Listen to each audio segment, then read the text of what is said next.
ಎಲ್ಲರಿಗೂ ನಮಸ್ಕಾರ. ನೋಡಿ, ಇವತ್ತು ನಮ್ಮ ಹತ್ರ ಐಫೋನ್ 14 ಬಂದಿದೆ ಸ್ಕ್ರೀನ್ ರಿಪ್ಲೇಸ್ಮೆಂಟ್ಗೆ. ಭಾಳ ದಿವಸ ಆಯಿತು, ನಾನು ಏನು ಅಪ್ಡೇಟ್ ಮಾಡಿಲ್ಲ ಯೂಟ್ಯೂಬಲ್ಲಿ. ಸ್ವಲ್ಪ ಆ್ಯಕ್ಚುಲಿ ಶೆಡ್ಯೂಲ್ ಬಿಸಿ ಇತ್ತು, ಅದಕ್ಕೋಸ್ಕರ ಮಾಡೋಕ್ಕಾಗಿಲ್ಲ. ಇವತ್ತು ಸ್ವಲ್ಪ ಶೆಡ್ಯೂಲ್ ಫ್ರೀ ಆಗಿದೆ. ಭಾಳ ದಿವಸ ಆಯ್ತು ಇವತ್ತು ಮಾಡೋಣ ಅಂತ ವೀಡಿಯೋ ಮಾಡ್ತಾ ಇದ್ದೀನಿ. ನೋಡಿ ಎಷ್ಟು ಸ್ಕ್ರೀನ್ ಡ್ಯಾಮೇಜ್ ಆಗಿದೆ. ಈ ಸ್ಕ್ರೀನ್ ರಿಪ್ಲೇಸ್ ಮಾಡೋಕ್ಕೆ ಬಂದಿರೋದು. ಈ ಫೋನ್ಗೆ ನಾನು ಈ ವಿಡಿಯೋ ಮಾಡ್ತಾ ಇದ್ದೀನಿ. ಈಗ ಸುಮಾರು ಫೋನ್ಗೆ ವಿಡಿಯೋ ಮಾಡಿಲ್ಲ, ಶೆಡ್ಯೂಲ್ ಬಿಸಿ ಇತ್ತು. ಸೊ ಇವತ್ತಿನ ವಿಡಿಯೋ ಮತ್ತೆ ಸ್ಟಾರ್ಟ್ ಮಾಡ್ತೀನಿ, ಡೈಲಿ ಅಪ್ಡೇಟ್ ಕೊಡ್ತೀನಿ. ನೋಡಿ, ಸ್ಕ್ರೀನ್ ರಿಪ್ಲೇಸ್ಮೆಂಟ್ಗೆ ಬಂದಿರೋದು. ಇದು ಆದಮೇಲೆ ನಿಮಗೆ ವಿಡಿಯೋ ಹಾಕ್ತೀನಿ. ನೋಡಿ ಫ್ರೆಂಡ್ಸ್, ಇದು ಸ್ಕ್ರೀನ್ ರಿಪ್ಲೇಸ್ ಆಗಿದೆ ಐಫೋನ್ 14 ನೋಡ್ಬೋದು. ಇದು ಬಂದು 100% ಆಪಲ್ ಒರಿಜಿನಲ್ ಸ್ಕ್ರೀನು.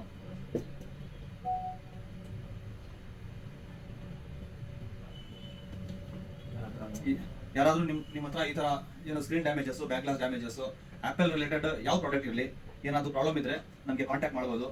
ನಾವು ನಿಮಗೆ ಸಹಾಯ ಮಾಡ್ತೀವಿ. ತುಂಬ ಥ್ಯಾಂಕ್ಸ್.